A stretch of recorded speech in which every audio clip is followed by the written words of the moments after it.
Tapi pertanyaannya, kenapa Maha Kuasa kok bisa mati? Itu yang aneh. Karena dia berkuasa lah, makanya dia bisa mati dan bangkit.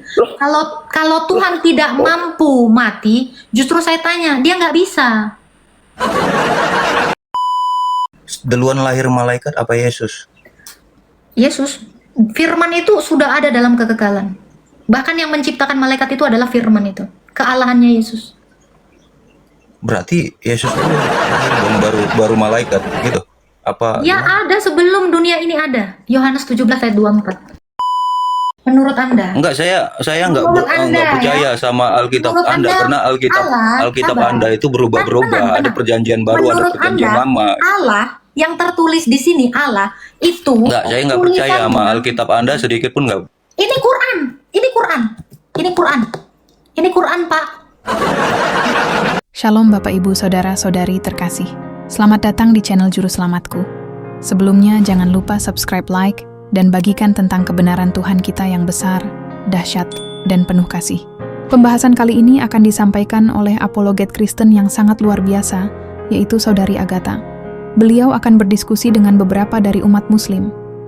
Dari diskusi kali ini, ada umat Muslim yang tidak bisa menjawab apa kuasa Tuhannya, karena Tuhannya tidak mampu menjadi manusia. Tanpa panjang lebar, saya ajak Bapak Ibu Saudara-saudari untuk melihat diskusi yang sangat menarik ini. Tentunya bisa menambah wawasan dan menguatkan iman kekristenan kita.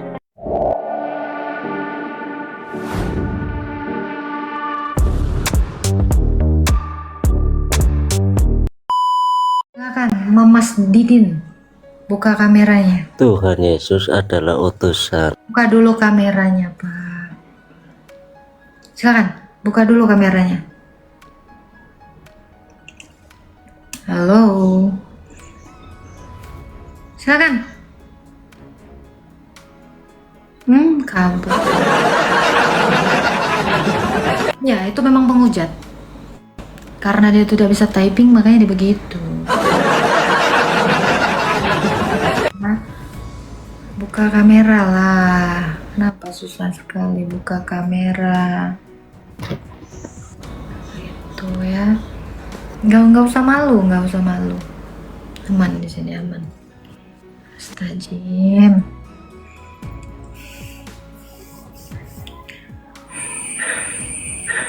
Jangan buka kameranya, Pak Fahmi. Nah, kan Pak Fahmi ada. Malam. Ya, selamat pagi. Ada yang mau ditanya, Pak? Mau tanya soal Tuhanmu berkuasa atau tidak? Berkuasa, Pak. Kalau berkuasa, kenapa harus mati? Mau menunjukkan kuasanya dengan kebangkitan. Kalau tidak ditunjukkan kuasanya, bagaimana dia disebut berkuasa? Itu dong. Ya, jadi kalau ada Tuhan yang mengaku berkuasa tapi tidak bisa membangkitkan satu orang mati, itu abal-abal. Terus Tuhanmu mati. Kenapa? Terus Tuhanmu mati. Ya, Apanya mati yang dan berkuasa? bangkit. Mati dan bangkit. Yang mati itu kemanusiaan. Bukan mati dan bangkit. Ya, Mati dan dibangkitkan. Yesus itu Bukan bangkit sendiri. dibangkitkan. Yesus itu bangkit sendiri, Pak. Karena dia berkata, aku berkuasa menyerahkan nyawaku dan mengambilnya kembali. Bahkan Yesus berkata, sama seperti Bapa membangkitkan orang mati, demikian anak juga membangkitkan siapa saja yang dia kehendaki. Jadi kalau Menyerahkan dia ke siapa? membangkitkan dirinya sendiri, Nah, terus? Oke, sabar. sekarang Kalau dia membangkitkan dirinya sendiri, ini karena ada di dalam Alkitab, Bapa membangkitkannya, turut membangkitkannya, Roh turut membangkitkannya. Kenapa? Karena Bapa dan Roh satu di dalam Yesus yang bangkit sendiri itu. Seperti itu. Jadi Yesus itu bangkit sendiri karena dia satu di dalam Bapa dan Roh Kudus. Jadi mereka juga disebut membangkitkan. Gitu. begini, Mbak. Ini secara akal saja. Tuhan, tong sepakati dulu, kita sepakati dulu, Tuhan itu Maha Kuasa. Betul. Kan begitu. Betul. Ya. Toh, Tapi pertanyaannya, kenapa Maha Kuasa kok bisa mati? Itu yang aneh. Karena dia berkuasa lah, makanya dia bisa mati dan bangkit. Kalau Tuhan tidak mampu mati, justru saya tanya, dia nggak bisa. Sekarang saya tanya, adakah yang mustahil bagi Tuhan? Pertanyaan saya, adakah yang mustahil bagi Tuhan? Ya kalau kepercayaanmu Tuhan itu mati, ya itu jelas-jelas mustahil. Kok berkuasa mati? Kan aneh. Yang jelas-jelas aneh itu adalah ada ngaku Tuhan, tetapi tidak mampu menampakkan diri. Ini lebih aneh, Pak. Enggak, kalau kami. Iya toh. Sekarang Begini, saya tanya. Kalau kami. Saya tanya balik ya. Kalau Tuhanmu kami- Maha Kuasa nggak? Ya jelas Maha Kuasa lah. Oke, bisa nggak dia jadi manusia? Loh, manusia itu tidak setara dengan Pertanyaan saya, Tuhan. kalau Tuhanmu Maha Kuasa, bisa nggak dia jadi manusia? Pertanyaan saya itu dulu. Tuhan itu lebih mulia loh. Nggak saya tanya mulianya. Bisa begini, tidak sekarang dia begini, menjadi Mbak. manusia? Kita perdebatkan soal Tuhan. Ya, Kita perdebatkan kalau soal Tuhan, kan? ini Pak, kalau Tuhan Maha Bisa, maka dia bisa hidup, dia bisa mati, dia bisa bangkit, dia bisa jadi manusia. Kalau Tuhan tidak Maha Bisa, ya namanya sama seperti batu.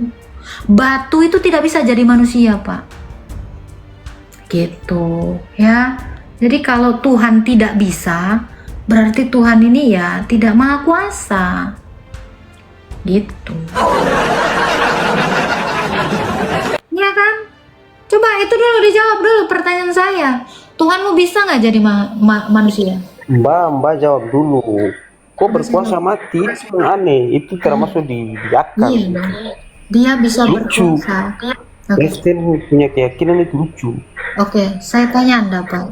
Ya, saling menghargai aja di sini. Saya tanya, Tuhan Anda bisa nggak jadi manusia?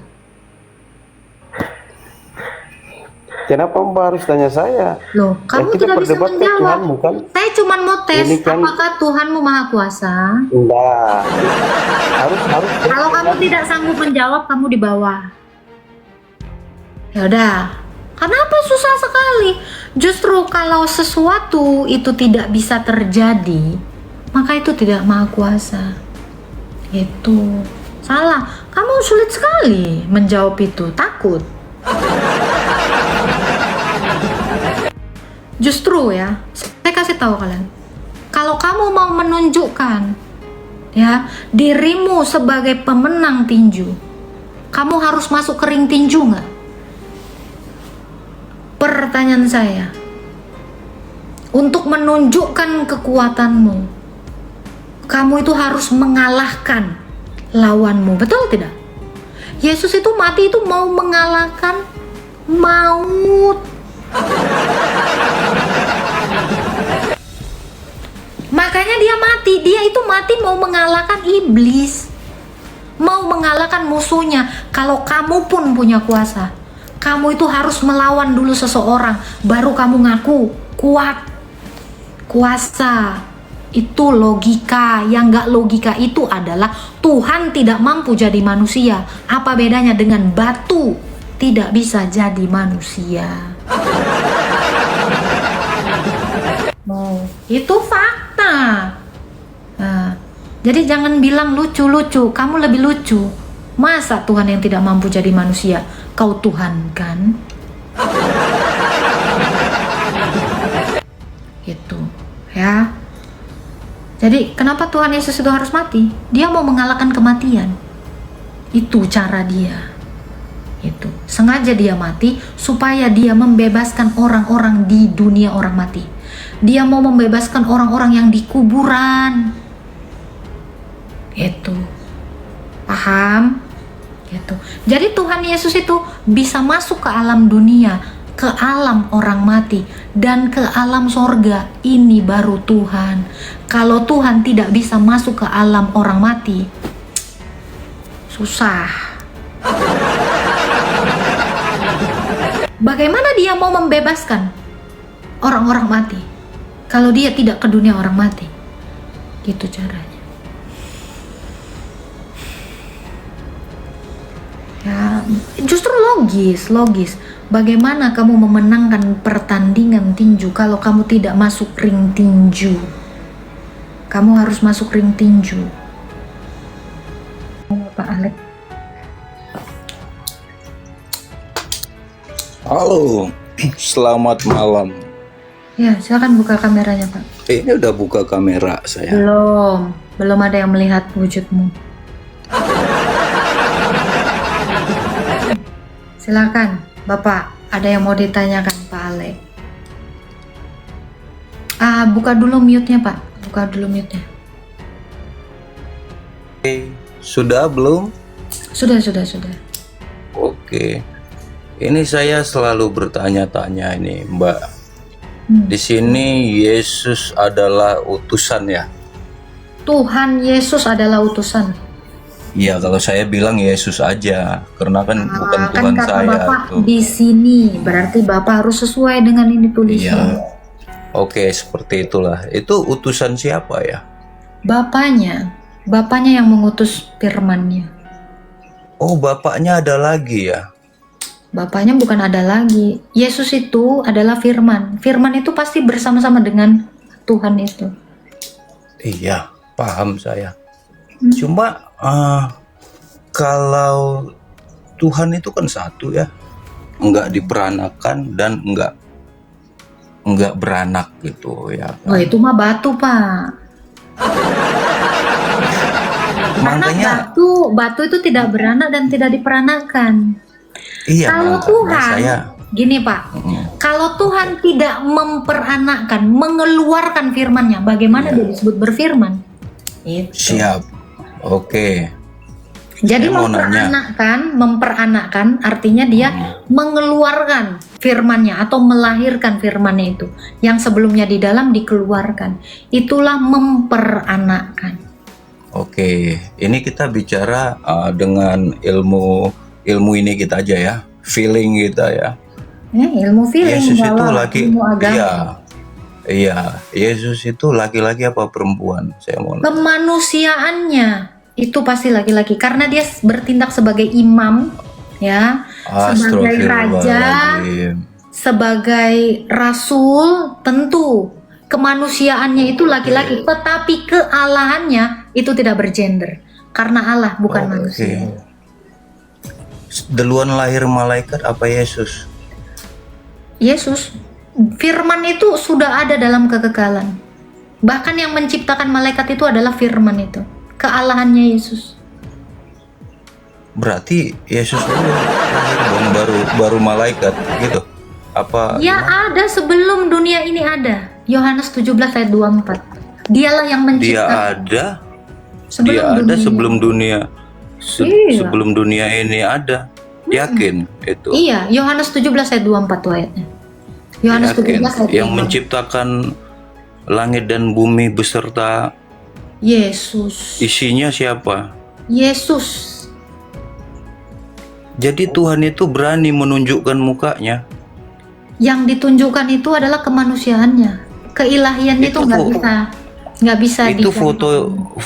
foto yang di Itu gambar itu siapa? kemanusiaannya.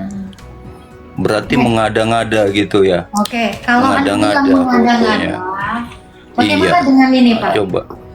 Bagaimana dengan ini ya? Menurut Anda? Enggak, saya Menurut Anda, enggak percaya sama Alkitab Menurut Anda, Anda, karena Alkitab sabar. Anda itu berubah-berubah. Tenang. Ada perjanjian baru, Menurut ada perjanjian Anda, lama. Allah yang tertulis di sini Allah itu Enggak, saya enggak percaya sama tulisannya. Alkitab Anda sedikit pun enggak. Ini Quran, ini Quran, ini Quran, ini Quran, Pak. Jangan takut dulu, Pak. Santai, ini Quran. Jadi yang tertulis di sini Allah, ini lafaznya atau Allahnya atau esensinya? Pak, tadi saya sudah mengatakan, ya. Kalau Anda bilang, oh Tuhan bisa digambar, itu yang digambar kemanusiaannya. Sama seperti Allah, ya. Lafaznya itu kan bisa digambar tuh di atas masjid itu, ada kan? Nah, Oke. apakah itu Enggak, Allah atau itu lafaz? lafaz. Itu lafaz, bukan gambarnya Allah. Allah itu kita nggak boleh mencari tahu siapa dia. Saya tanya, Bahkan lafaz itu dia apa laki-laki tulisannya? atau perempuan. Oke. Lafaz itu apa? Lafaznya itu apa dibacanya? Lafaz itu dibacanya apa? cuma semboyan Allah dan Muhammad. Ya, lafaz itu ya artinya. Gimana Anda bisa mengatakan ini semboyan? Saya tanya, Anda bisa baca ini? Apa ini? Lafaz ini disebutnya apa? Coba baca. Itu Allah. Nah, ini Allah. Allah. Ini Allah kan? Tapi enggak, Betul, kan? bukan Ini muka, Allah bukan. yang bisa Iya. ditulis. Yang bisa Iya. ditulis ini lafadznya. Iya. Coba, ini apa? Baca lagi. Itu bukan face-nya. Paham nggak? Ini saya nggak nanya itu. Makanya saya tanya ini apa? Dibaca apa ini? Mana? Ini dibaca apa? Itu Allah. Baca. Ya sudah. Gitu.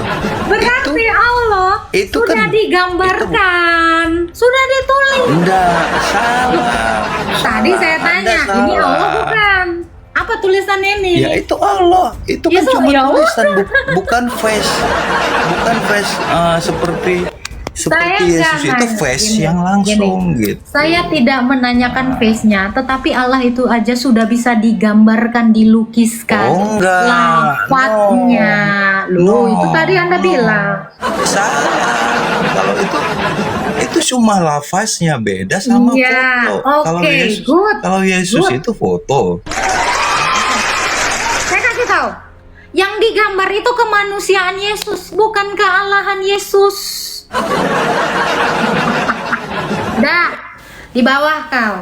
Kan udah aku bilang, yang digambarkan itu adalah kemanusiaannya, bukan kealahannya. Itu tadi juga yang dituliskan itu lafadznya, bukan Allahnya. Sama. Gitu, kamu ini kok kagetan. Seperti itu, ya. Jadi kalau kalian ya memang mau belajar tentang imanmu, pelajari dengan baik-baik, ya. Itu kan udah ada di atas masjid itu. Ya, dibikin kaligrafi. Ya. Itu apa? Tulisannya apa? Allah. Tapi itu lafadznya. Nah, kalau kita analogikan atau kita paralelkan dengan Yesus, yang digambarkan itu kemanusiaannya, bukan kealahannya, bukan esensi dari Allah itu. Sebab Allah bukanlah manusia. Tetapi yang digambarkan itu kemanusiaan dari Yesus. Itu doang. Udah selesai. Ada lagi yang mau ditanya memangnya? Gitu. Ya, begitulah penjelasan dari Saudari Agatha. Bagaimana menurut pendapat Bapak Ibu, saudara-saudari setelah melihat video tersebut? Tentu kita semua pasti merasa terberkati dan juga menambah wawasan tentang juru selamat kita, yaitu Tuhan Yesus Kristus. Mari kita sama-sama belajar terus tentang kebesaran dan kebenaran Tuhan Yesus Kristus melalui video-video selanjutnya. Shalom, dan Tuhan Yesus memberkati.